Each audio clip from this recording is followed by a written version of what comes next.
Hey everyone, welcome back to the channel. I just finished building the cart for the plasma cutter. It's like almost 9 o'clock at night, it's dark.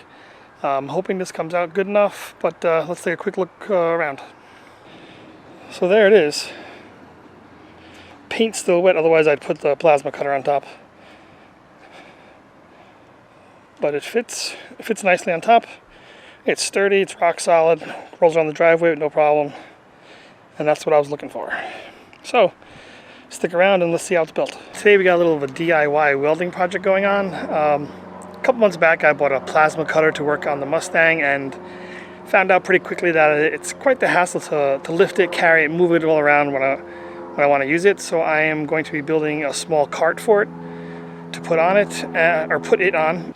Alright, so what I started out with was just putting the plasma cutter up on a table, and I sketched a little outline around it, just get an idea how big I want the cart to be.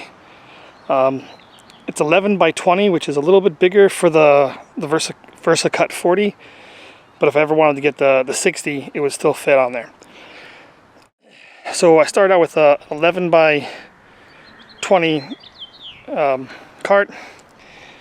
I cut 4 pieces of angle iron, mitered corners, and everything is clamped into the table. It came out slightly larger than 11 by 20, maybe like 11 1/8 by 20 1/8.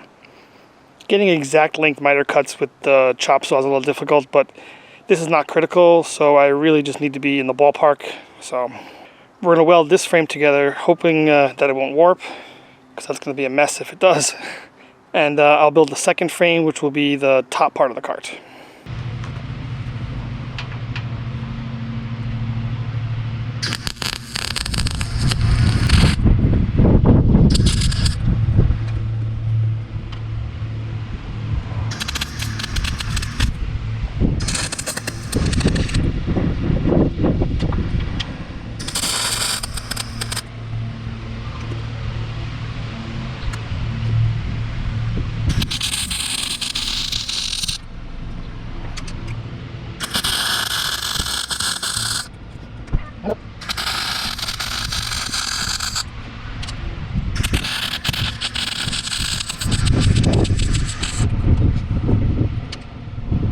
Let's cool down for a few minutes and flip over.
After a little dialing in,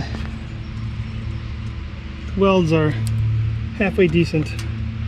We'll grind them down so they're all clean. Alright, so now we're working on the upper shelf of the cart.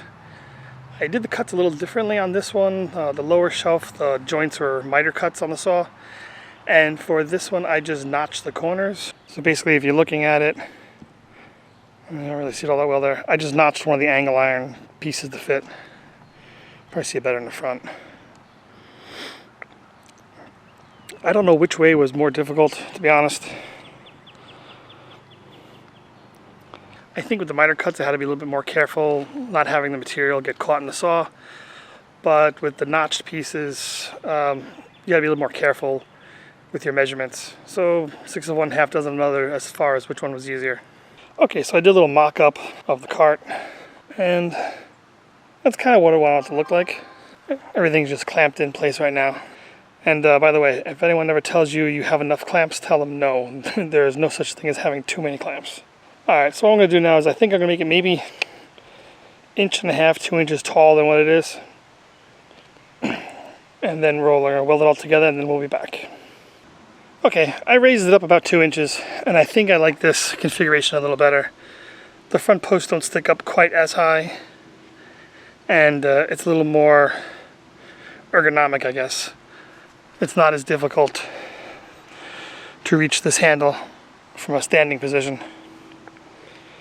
So, alright, I'm going to go weld it up and take a look at it when it's done. Alright, fast forward a couple hours later, and this is what we have. It's pretty much done. Needs to get painted. I did make the top deck a little taller than I had initially thought it would be.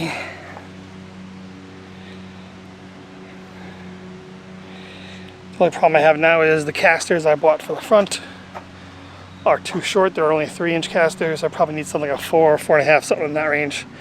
Otherwise the front pan dips down. Alright, fast forward a couple hours, more worth of work. And we have the front casters on, the rear wheels are on, it's painted. It rolls around very nicely. Once the paint is dry, we'll put the plasma cutter up on top. But I think you get the idea how it's going to work out. Alright, it's the next day now and paint is dried. I've put the plasma cutter up on the cart and this is what it looks like. Alright, as you can see, everything fits pretty nicely. Power cords are still a little bulky. I may wind up putting a different power cord on it, that way it's not as bulky, but it's pretty good. I even have some tie down loops. I can put a strap over the top to keep the plasma cutter from shifting or falling off if the cart ever gets tipped. But I think this is where we're going to leave it. So if you liked the video, go ahead and hit the thumbs up and subscribe. If not, hit the thumbs down, let me know why. And we'll see you in the next video.